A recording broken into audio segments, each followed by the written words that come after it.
And now, Dick Tracy.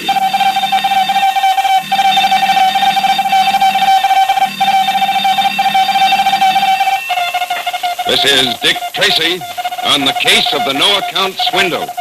Stand by for action. Let's go, men.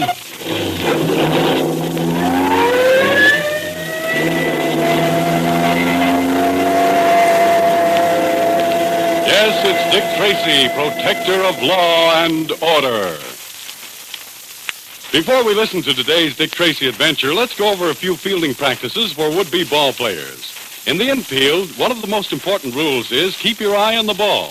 If a grounder comes whizzing toward you, don't let it get out of your sight for a moment. Watch the ball until it's safe in your glove. A bad bounce at the last minute may cause the ball to fly over your head to one side, or even worse, hit you in the face. Something that can be avoided if you watch the ball.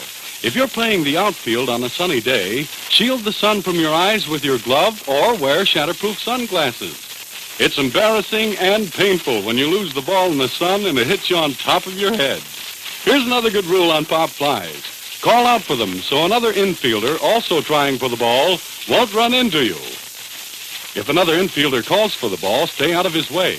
And if an outfielder signals for a fly ball, be sure to always let him have it.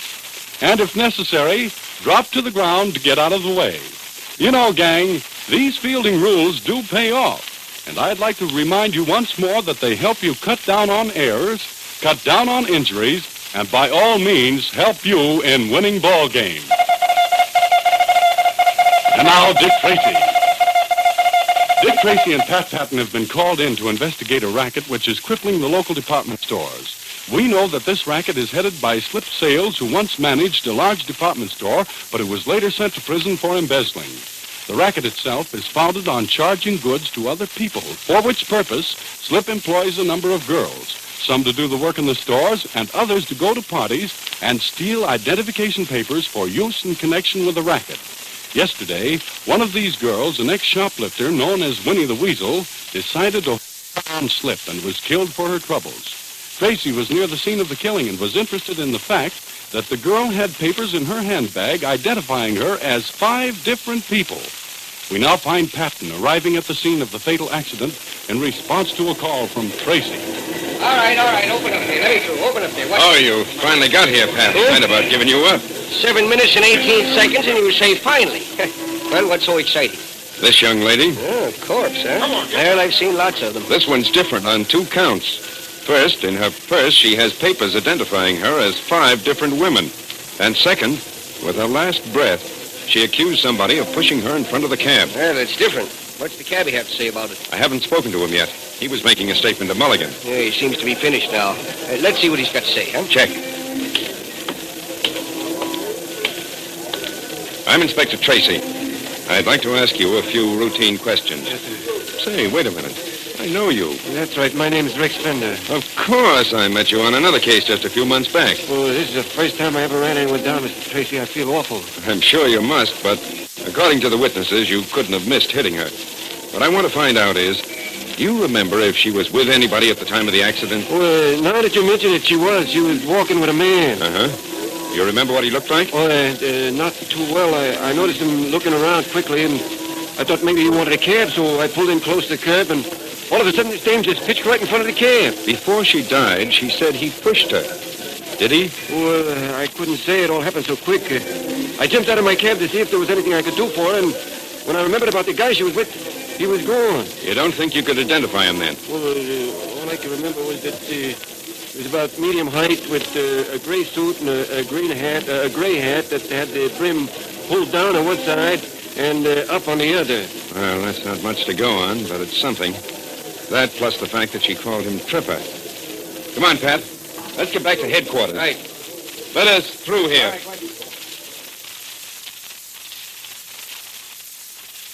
Well, Pat, that seems to complete the file on Winnie the Weasel.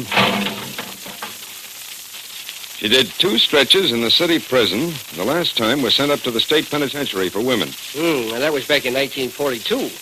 Which may be very significant, Pat.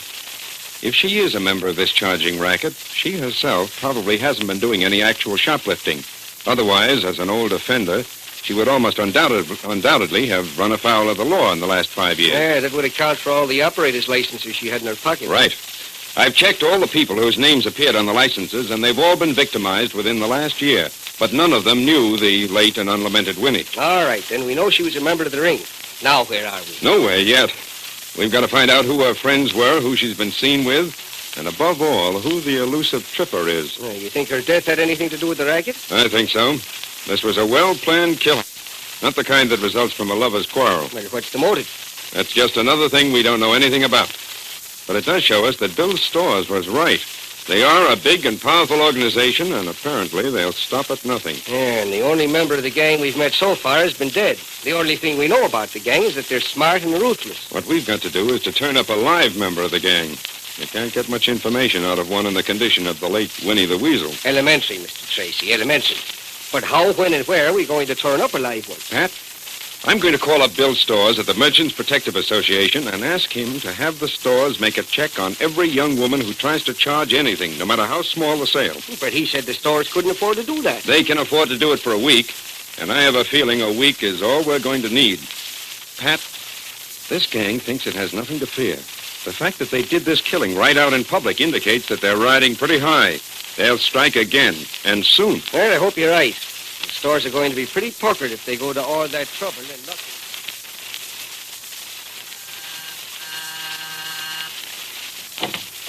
Good morning, Feather. Morning. You're out bright and early. Well, I'm anxious to make good in my new career. A very laudable ambition. How was the party last night? Very elegant and very dull. Did everything go according to schedule? Almost. Why almost? Banks Daly came into the room as I was going through his wife's death. Did he suspect anything? Well, Banks would never think I could do anything wrong.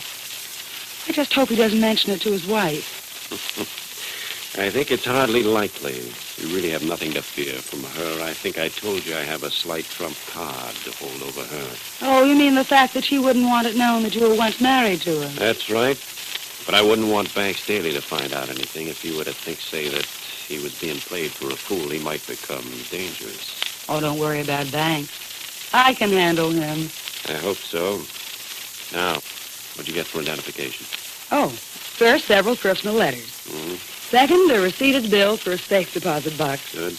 And third, and best of all, Sonny was thoughtful enough to be on the board of directors of the Young Ladies Uplift League. Mm-hmm. Look, here's a membership card entitling her to attend and containing quite a complete description. That's fine. Mm-hmm. And that description fits you almost as well as it does Sonny. What do you mean, me? I thought you never had the same girls do the charging who picked up the identification. I don't normally, but the only other girl in the organization who could fit this description is indisposed. I don't think she'll be able to work for quite a while. I see. Well, won't I be taking quite a chance? Not really. Just be sure to wear clothes that neither Sonny or Banks have ever seen you in. Mm-hmm. And do your hair in a different style. Make yourself look as though you might really belong to the Young Ladies Uplift League. A character part, eh? Well, it so happens that I have a dress that makes me look as though I founded the league. I never did like it. It looks just as though it were made for Sonny. Splendid. Now, what stores doesn't she have an account at? Oh, quite a few. She apparently prefers to pay cash. She has no account at Burns, none at Swindle, none at McGinty's. None of McGinty's, eh? Let's start there. Still waging your own little war, aren't you, Flick? Why not? I'm not forgetting who ruined my career by sending me to prison on that embezzling charge. I'm not sure you aren't confusing cause with effect. But then that's really no concern of mine. And it would be just as well for you if you didn't forget that fact. Oh, dear, dear, dear. Threatening again. It's amazing how ineffectually you play the part of a heavy. Everything's just a game to you, Feather. Just an exciting game with everyone playing a part. It may never have occurred to you that some people are serious. Deadly serious. Well, please don't shatter my girlish illusions. You make everything sound so monstrously dull. As you wish. But never say that I haven't made everything amply clear. Now, about the job at hand, we'll favor McGimsey's with our attention first. It's all right with me. Now, here are the types of things I want you to charge. In the first place, get only standard merchandise. Such as? Anything that is small and easily carried. And another thing, don't charge items from two different departments on the same floor. Store detectives have a habit of circulating rather freely, as I believe you have already had the opportunity of... Anything else? Yes, one rather important detail.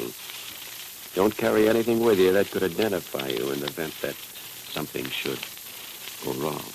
Or something that could identify you. That would be most unfortunate. Most unfortunate. Well, now, don't worry your pretty little head about it. Implicating you in anything is probably the least of my very many worries. When do I go to work? Right now. Here's what you do. Go down to McGimsey's and start in on about the 6th.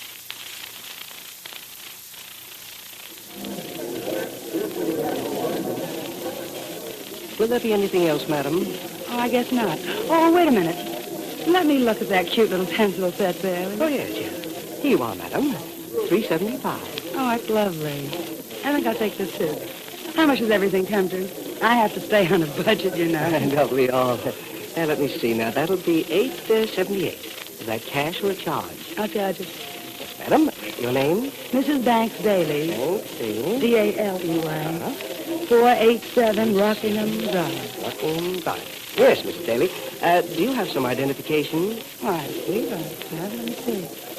Oh, yes, here's some letters, and here's a receipted bill. That's it. Do you have anything with your description on it? I don't know.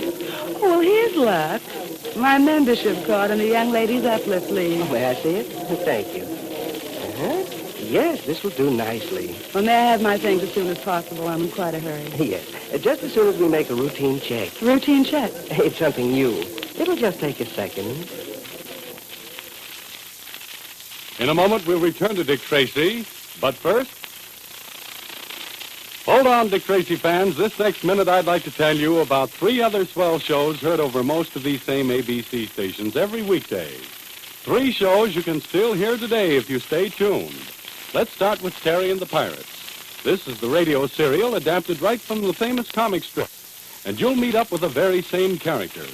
There's Terry himself and, of course, his able sidekick, Pat Ryan, who helps him track down dangerous criminals in the Orient, where there's plenty of mystery and intrigue. Sky King's another exciting, action-packed serial you'll like. Sky goes after desperados who lurk near his Flying Crown Ranch. Sometimes he takes off in his plane to all parts of the globe to capture men who are outside the law. Then, of course, we have Jack Armstrong, the all-American boy, also having his turn at the ABC mic on weekdays.